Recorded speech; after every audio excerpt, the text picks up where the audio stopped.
Amados irmãos, a paz do Senhor, aqui Pastor Gedeon Júnior, e que alegria estarmos juntos. Vamos continuando então o capítulo 15 de 1 Reis, né? Estamos estudando sobre a descendência de Davi. Se de repente Salomão não andou tanto nos caminhos de seu pai Davi, se de repente o neto de Davi, Roboão, andou menos ainda, se de repente o bisneto, Abias, esteve um tanto longe, um tanto perto, tinha um coração dúbio, né? Graças a Deus. A Bíblia elogia o rei Asa, filho de Abias. Sim, Asa foi aquele que pagou um alto preço para trazer a reforma para o povo de Deus. No entanto, não devemos imaginar que o rei Asa tenha sido perfeito. Perfeito só o Rei dos Reis e Senhor dos Senhores, nosso amado Jesus Cristo. A Bíblia admite várias de suas falhas. E quando nós olhamos para a vida do rei Asa, nós vemos que realmente só Jesus Cristo, para ser o maior de todos os reis em todos os momentos históricos. Vejamos bem, embora seja verdade que Asa tenha abolido a idolatria, ele não exigiu que todos fossem a Jerusalém para o culto público, como Deus havia ordenado. Em vez disso, o versículo 14 diz de forma muito clara que os lugares altos não foram removidos. Nós sabemos que quando o Espírito Santo veio, sim, ele permitiu que todas as pessoas adorassem a Deus em todos e quaisquer lugares, desde que o adorassem em espírito e em verdade. Isso está em João 4, 23 e 24. Mas antes disso, o Templo de Jerusalém era designado como o único lugar na terra que Deus havia estabelecido para a adoração correta e adequada. O fato de Asa não ter destruído todos os lugares altos deixou sua reforma incompleta. Mesmo que as pessoas tenham servido a Deus nesses lugares e não aos ídolos, elas não estavam adorando a Deus no lugar em que era do seu agrado.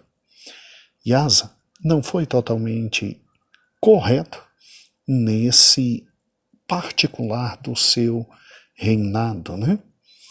O rei também não conseguiu honrar a Deus totalmente em suas relações políticas. Vamos explicar. Vemos isso no grande conflito de sua realeza, a guerra civil, que começou desde o primeiro rei lá do norte, com o neto de Davi aqui no sul. Essa guerra continuou sempre, entre todos os reis, pelo menos até agora. E de acordo com o versículo 16 e também versículo 32, houve guerra entre Asa e Baasa, rei de Israel, todos os seus dias. Nós vamos estudar, sim, teremos o prazer de estudar, que Jeroboão não andou nos caminhos que Deus determinou. E aí morre seu filho mais velho, seu filho segundo assume, mas ele dura pouco tempo, porque este Baasa aqui vai se tornar rei do norte, e ele assassina o filho de Jeroboão. E quando ele se torna rei do norte, Asa aqui está como rei do sul, e segundo o versículo 32, houve guerra entre Asa e Baasa, rei de Israel, todos os seus dias. E isso não nos surpreende, já que desde Jeroboão e Roboão havia simplesmente guerra entre todas as tribos e os dois reinos, e aquela paz maravilhosa que Salomão gozou todos os seus dias, essa tinha se tornado uma memória muito distante. Baasa, que se torna rei de Israel depois de Jeroboão, isso nós vamos ver quando chegarmos ao versículo de número 33, ele era uma ameaça terrível a Asa, ali no Reino do Sul. Ele vem, ele sobe contra Judá e ele faz algo que é muito estratégico. O versículo 15 diz: E subiu contra Judá e edificou a Ramá, para que ninguém fosse permitido sair de junto de Asa, rei de Judá. Então, o que Baasa fez? Baasa construiu um bloqueio. Sim, um bloqueio. Ramá ficava apenas alguns quilômetros ao norte de Jerusalém. E, se você parar e pensar, edificar, fortificar, solidificar essa cidade significava o quê? Significava impedir o fluxo de bens e suprimentos, obviamente, entre todas as rotas que tinham que passar por aquela cidade ao sul de Israel. Então, do ponto de vista político, a maneira de Asa lidar com este problema que Baasa criou foi uma maneira, bem, do ponto de vista político, muito inteligente, mas muito inteligente. O que Asa fez? Vamos lá? Já que Israel era maior do que Judá, era normal então que Asa acreditasse precisar de alguns aliados, tá? Então, esse descendente de Davi, que começou muito bem, nesse ponto específico, não acreditou em Deus, procurou refúgio em reis externos para resolver esse problema ali, com o reino do norte, né? E aí, astutamente, Asa negociou um acordo com os sírios. Vamos lá. Leia comigo, por gentileza, o que está em 1 Reis, capítulo 15, do versículo 18 até o versículo 19. Acompanhe a leitura. Então Asa tomou toda a prata e ouro restante nos tesouros da casa do Senhor e os tesouros da casa do rei e entregou na mão dos seus servos. Tá, para que ele fez isso? Para que os servos fossem lá em cima granjear, diríamos assim, a amizade do rei sírio, né? E o rei Asa os enviou a Ben-Hadad, filho de Tadribom, filho de Ezion, rei da Síria, e que habitava em Damasco, dizendo: haja aliança entre mim e ti, como houve entre meu pai e teu pai. Aí ele estava fazendo referência às alianças que Davi e depois Salomão fez com os reis da Síria.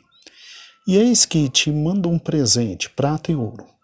Vai e anula tua aliança com Baasa. Quem é Baasa? O rei do norte, rei de Israel, para que se retire de mim. Então veja que quando Baasa fortifica a cidade, fazendo ali um bloqueio, a cidade de Ramá, fazendo um bloqueio, o bloqueio foi tão sério porque mercadorias, comércio, não vinham mais para o sul. Acabavam ali e o sul estava ficando sem mercadorias, o que era um problema muito sério. O que Asa fez? Asa, ao invés de olhar para os céus, orar, pedir instrução ao Senhor Deus, ele pega todo o dinheiro que tem e ele manda para Ben-Hadad. E Ben-Hadad, agora malandro como é, né? Amante do dinheiro, vai atacar Baasa. Mas, pastor, Ben-Hadad não tinha um pacto de paz com Baasa, o reino do norte? Irmãos, qualquer pacto feito com alguém que não teme a Deus é um pacto que muda do dia para a noite a depender de quem paga melhor. Você entendeu? A depender de quem paga melhor. E Asa fez exatamente isso. Se você parar e pensar, politicamente foi extraordinário o que ele fez. Muitas pessoas com certeza aprovariam a estratégia de Asa. Tudo se justifica, né? No amor e na guerra, diriam muitos. Mas nesse caso, Asa usou sua perspicácia política para encontrar uma solução diplomática para essa ameaça militar que estava vindo do norte.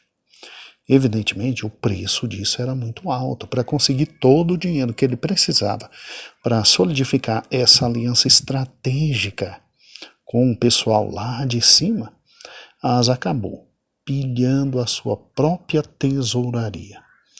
Mas pelo menos a estratégia funcionou, porque o rei sírio, Ben-Hadad, pegou o dinheiro e, segundo 1 Reis, capítulo 15, versículo 20, deu ouvidos ao rei Asa e enviou capitães dos seus exércitos contra as cidades de Israel, e aí feriu as cidades importantes como Ijon, Dan, Abel-Bet-Maaca e todo o distrito de Quinerete, com toda a terra de Naphtali. Isso está em 1 Reis 15, 20. Os ataques então do rei da Síria ao reino do norte logo tiveram o efeito que Asa precisava. Pois, segundo 1 Reis, capítulo 15, versículo 21, ouvindo Baasa deixou de edificar Ramá e ficou em Tisa.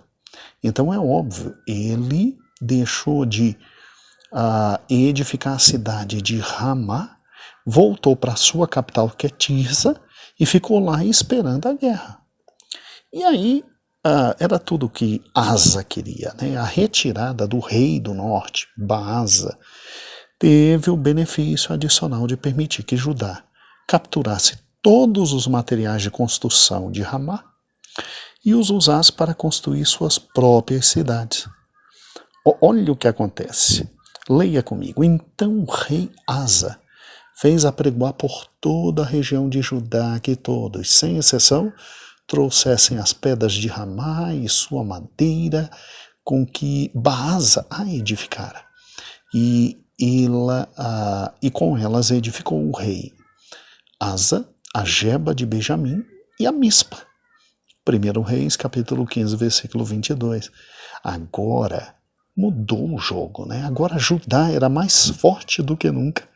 Um triunfo da diplomacia internacional e da esperteza de um rei. Mas será que foi mesmo? Pois é.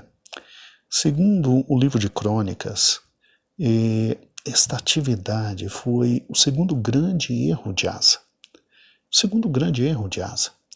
Porque para comprar o favor dos sírios, Asa precisou abrir mão de toda a prata e de todo o ouro da casa, não só dos seus pais, mas da casa de Deus também. Ele usou todo esse tesouro para persuadir a Síria, quebrando a aliança, né? Quebrando a aliança com Deus. Então, se você parar e pensar, em vez de Asa confiar no Senhor como sua proteção, Asa recorreu ao suborno, ao roubo e à fraude. E tudo isso porque agiu com medo dos seus inimigos, em vez de confiar em Deus. Interessante, né? A gente tem a mesma tentação.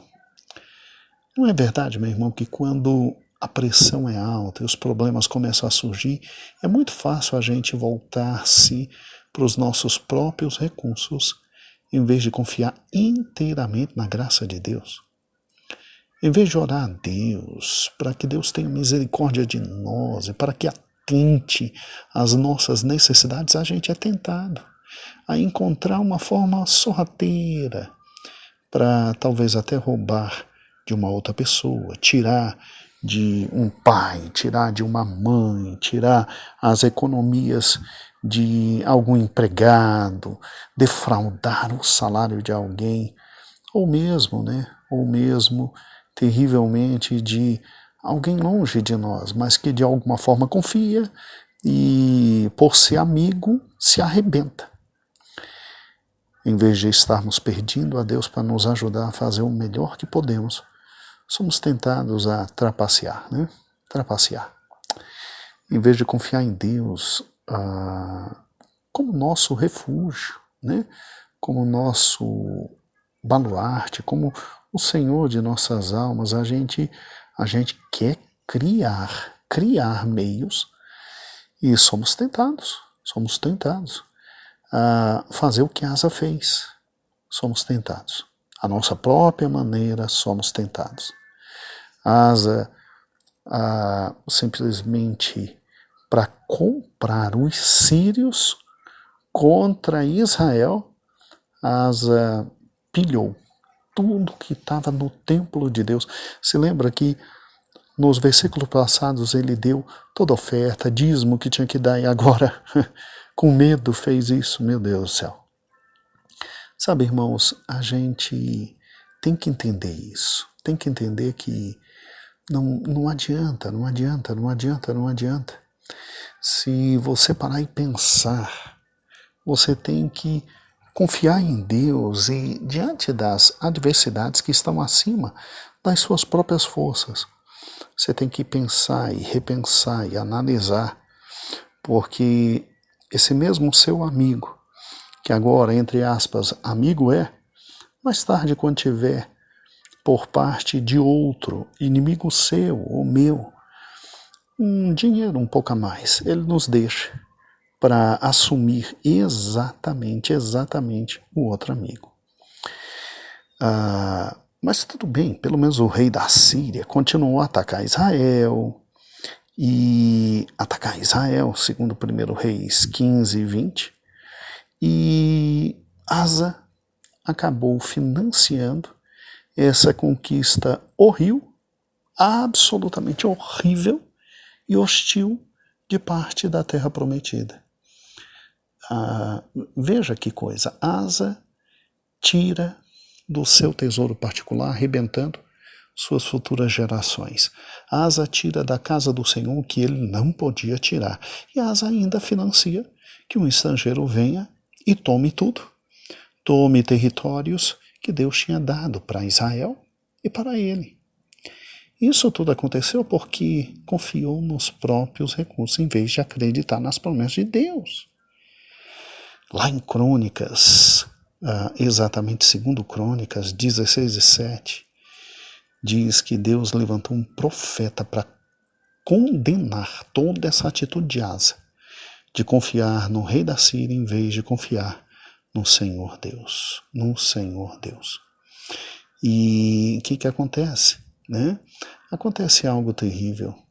Infelizmente, os sírios, depois que arrebentaram Israel, vieram simplesmente para cima de Asa, e os sírios sempre foram, a partir desse momento, não mais um povo subjugado por Israel e Judá, mas um povo que, financiado por Judá, passa a ser problema sério para o próprio Judá. Mas bem, não tem rei perfeito, né? Rei perfeito é só Cristo. E como foi o fim do rei Asa? Bem, o livro de Reis encerra o seu relato dizendo exatamente o seguinte. Estou em 1 Reis, capítulo 15, versículo 23 e 24. Quanto ao mais dos atos de Asa e todo o seu poder, e tudo que fez, e as cidades que edificou, porventura não estão escritos no livro da história dos reis de Judá? Porém, no tempo da sua velhice, padeceu dos pés. Descansou Asa com seus pais, e com eles foi sepultado na cidade de Davi, seu pai. E Josafá, seu filho, reinou em seu lugar. Ok?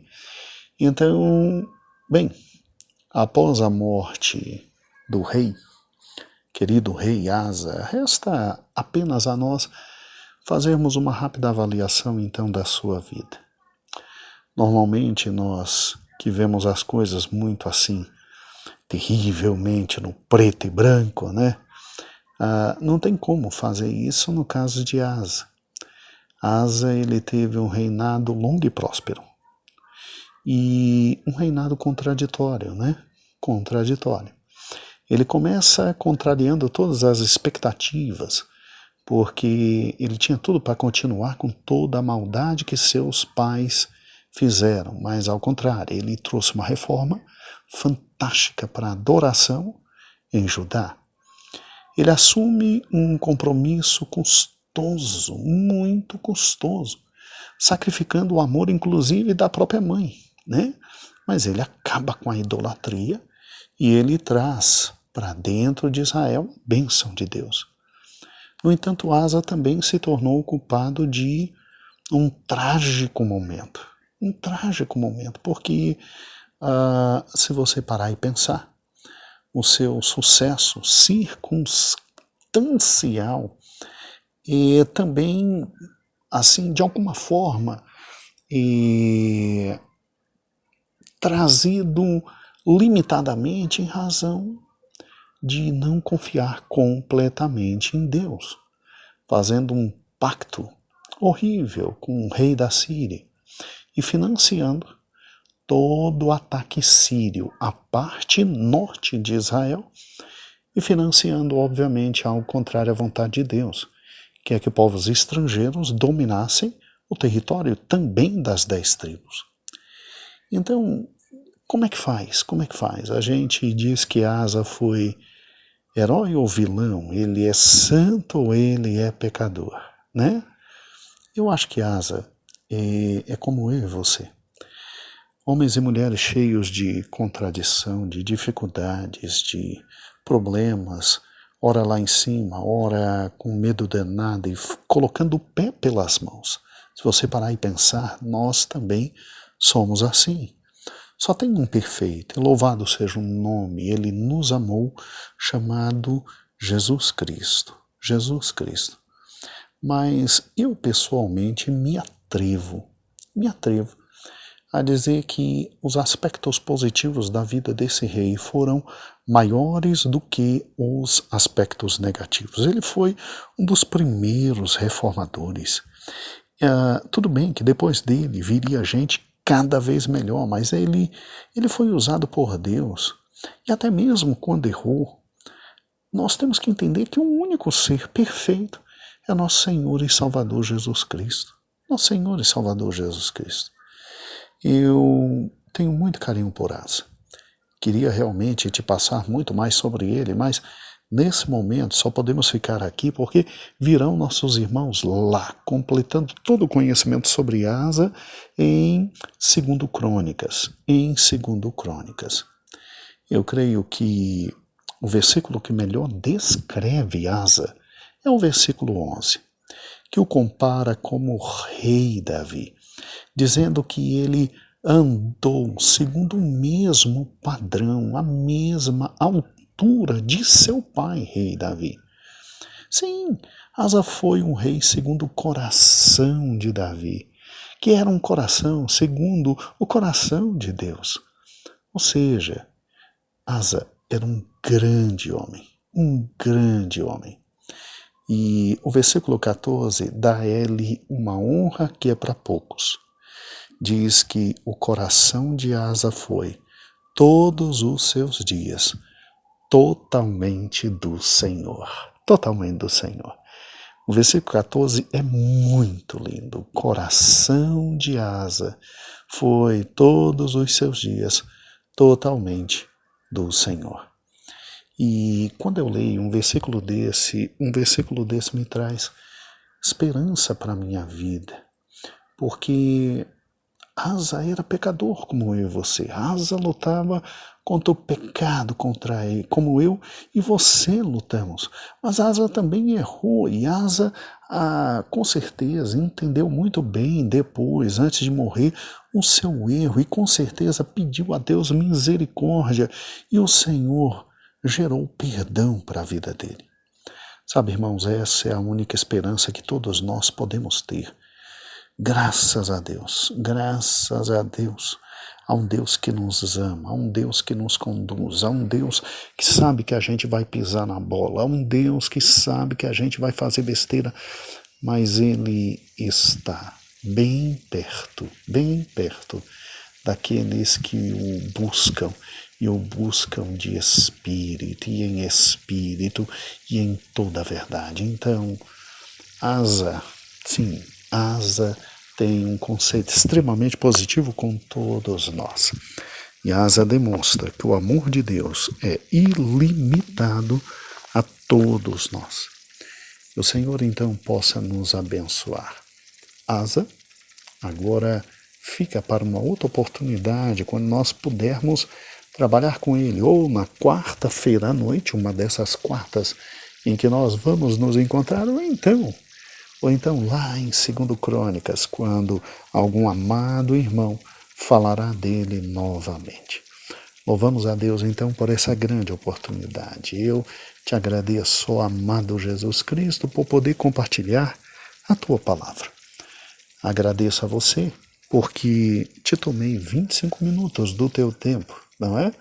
Agradeço a minha pastora presidente Loide Ramos por toda a confiança e o ministério pelo investimento. Então, um grande beijo, a paz do Senhor, e amanhã continuaremos toda a leitura bíblica referente ao capítulo 15. Um grande beijo, que o Senhor vos abençoe e a paz do Senhor.